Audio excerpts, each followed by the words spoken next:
If movement is one half of the equation, aiming is the other half. But first, let's talk about recoil. There are 4 different things that fall under the umbrella of what people call recoil in this game. First is vertical recoil. Whenever you fire your weapon, it kicks up by varying degrees depending on which gun you're using. This is most noticeable on higher damage weapons such as the Gauss Saw or the NZ. Vertical recoil is static, meaning that it kicks up the same amount every time, with one exception that we're about to talk about. That exception being the first shot multiplier. The first round out of your weapon will always kick up more than the subsequent shots. One weapon with a severe first shot multiplier is the LA-1 Anchor, which is also an NC weapon. Third on the list is horizontal recoil. When you fire your gun, not only will it want to pull upwards, but is also going to pull to the left or the right. And some weapons, such as the MSWR for the Terran Republic, tend to go to the right more than they do to the left, resulting in a skewed recoil angle. You can see the effects of horizontal recoil on this graph. The cyan lines represent how far a weapon will kick in one direction, before self-correcting back towards the center. When you put a forward grip on your weapon, these cyan lines become much more narrow, resulting in a more stable weapon. Horizontal recoil tends to be more prevalent on weapons with high rates of fire and low damage, such as the T9 Car for the Terran Republic. And finally, the most important of them all, cone of fire. Cone of fire is how far off center each shot will land. And as you fire, your cone of fire increases. The cone of fire is represented on this graph by the black circles. And it is because of this that you have the burst fire, but we'll talk about that later. Now that we've gone over basic weapon mechanics, we can start talking about aim. First up, where to aim. Planetside 2 has locational damage. If you shoot someone in the chest, they take however much damage your weapon does, minus any range penalties, like for being too far away from your target. If you shoot them in the legs, they only take 90% of the damage they normally would. And if you shoot them in the head, they take twice the damage. And I cannot overstate how big taking twice the damage is. For example, we'll use, say, an Orion, which is the default weapon for the Vanir Heavy Assault. Let's assume for simplicity's sake your target does not have an overshield, or doesn't have nanoweave armor, or anything that would reduce the damage they take. Players have 500 health and 500 shields. If you shoot someone in the body with an Orion, that'll take 7 shots to kill them up close, which will take about half a second. But if you were to shoot them in the head, that only takes 4 shots to kill. And if you didn't miss any of those shots, that would only take 258 milliseconds. That is not very far off the average human reaction time. So landing headshots is extremely important. You're not always going to be able to get them, but it's important to try to. It can mean a world of difference in a fight, especially if you're fighting multiple opponents and you're on a time limit. Now that we know headshots are important, we have to make sure we're landing them. The most important thing we need to make sure we're doing is burst firing. Earlier we talked about cone of fire. Bursting is how you reset this cone. There is no hard and fast rule for how many shots you fire. Every weapon is different, and every time your target's range changes, the amount you need to burst changes with it. I could tell you to burst in groupings of 3 to 5, however that could be wrong. If your target's in your face, bursting isn't going to do anything for you. By the time your cone gets so bad that you're missing, well, he should already be dead. And if you're firing in larger groupings and your target is far away, your cone of fire is going to get to the point where you're shooting over his shoulder. So test your weapon, get a feel for it. The best piece of advice I can give is very simple. When you start missing, reset your burst. At first this is going to be very difficult, but over time and with more experience you'll just intuitively know when you need to reset your burst. Also keep in mind the first shot multiplier mechanic we talked about earlier. So if you're firing only a couple shots at a time, you're actually going to experience more vertical recoil than you would normally. This may or may not be a problem for you.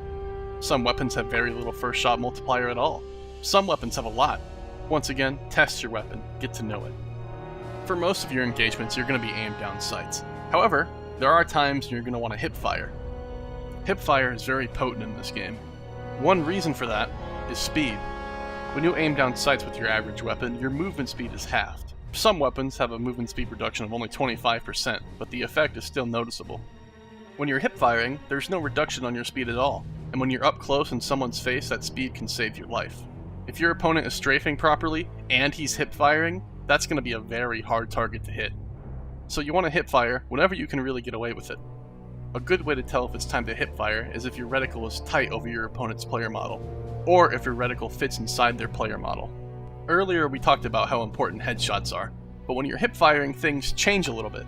you're not necessarily going for the fastest kill possible. You're going for the fastest movement speed possible. Most of the weapons you're going to use don't have the hipfire cone to accurately land headshots. Well, unless you're practically inside of them. So, aim for the upper body. Most of your shots are going to hit the torso, but some are going to hit the head. There is an exception to that, however. Some weapons that are specifically designed with hipfire in mind, such as the submachine gun, can get away with aiming at the head during hipfire. Given what we've already talked about, you can probably imagine how deadly those are in the right hands.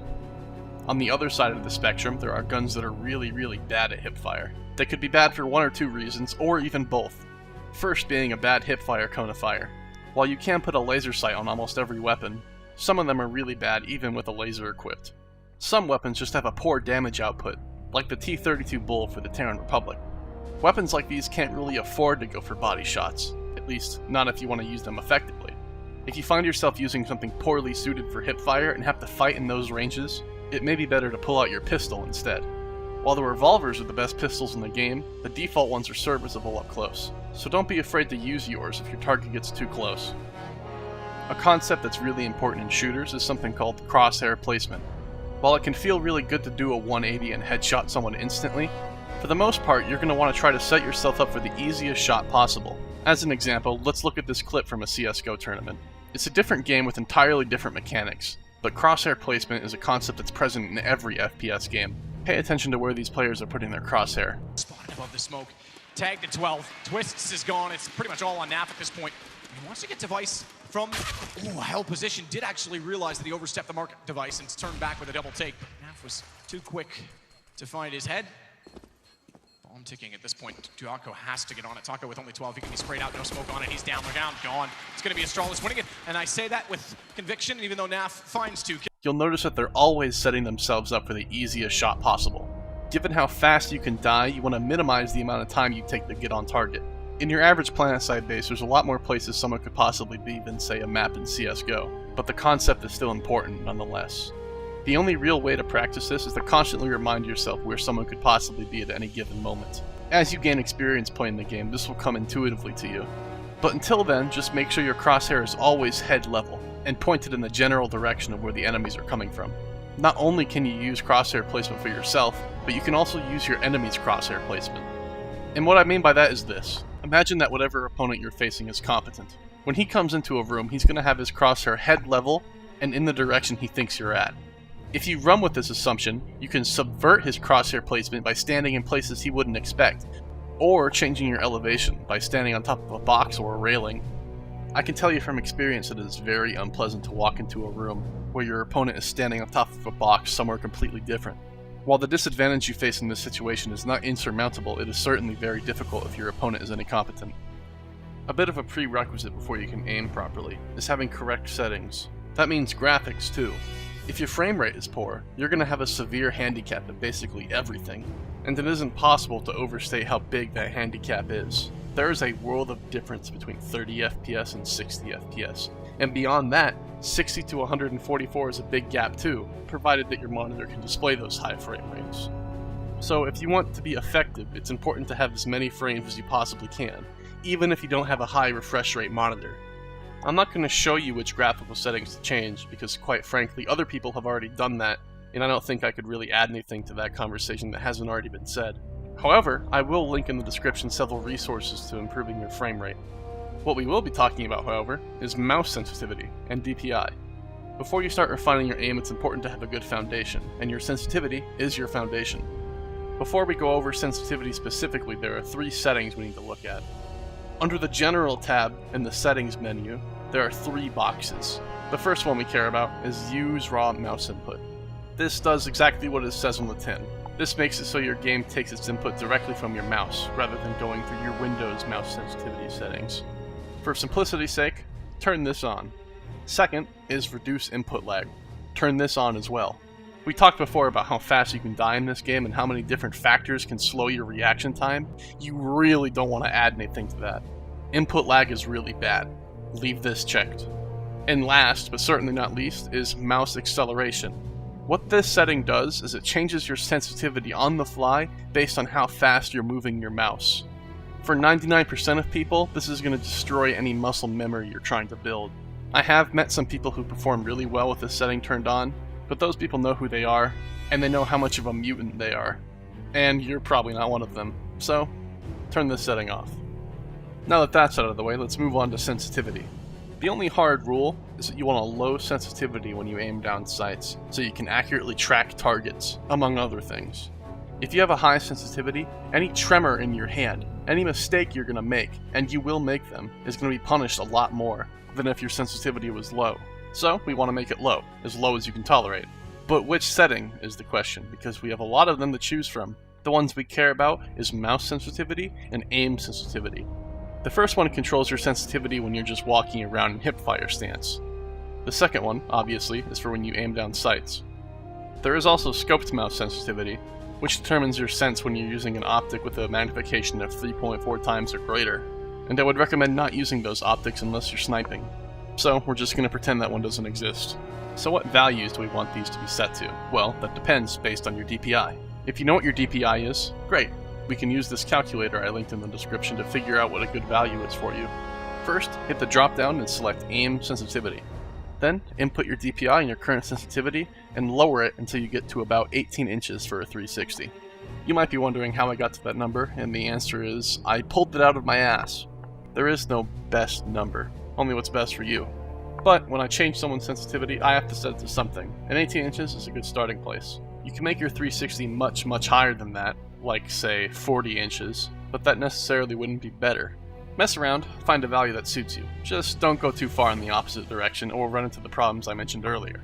You can do this exact same thing for your hipfire sensitivity, and I would recommend about an 8-inch 360 for hipfire. You can afford to have your hipfire sense high because you don't really need the precision you do when you aim down sights, and having a higher number makes navigating the world easier, provided you're used to it. There are some people out there who have a low hipfire sensitivity as well, or have their hipfire match their aim 1-to-1. And chances are, if you are one of those people, you don't really need my advice in this field anyway. Now on the flip side, if you don't know what your DPI is and you can't find out, I've got some bad news for you. You're gonna have to eyeball it. Find a spot on a wall, aim down sights, and do a 360 and watch how far your mouse moves. Adjust your sensitivity until you're within the range I mentioned earlier. And it doesn't have to be precise. Remember, there's no hard and fast rule, just make sure you have a low aim sensitivity. Now that that's all done, you can put your new settings into practice. But be warned, after changing your sensitivity, especially if it's a big jump, you're going to play like shit for a while. This is a muscle memory problem that can only be solved with time, so tough it up and stick with it. Otherwise, all this talk about aim is for naught. There's going to be one more video after this that goes over a couple advanced things, namely pre-firing and how to peek. So stick around for the next one if you want the full package. Alright, it's good. I'm going back. I need ammo on this side. I'm almost out. Grenades are going out. East side's really hot again. C4 in. We have one C4 in mid. I can't see a damn thing. Hey, you. You're finally awake. You were trying to cross the border.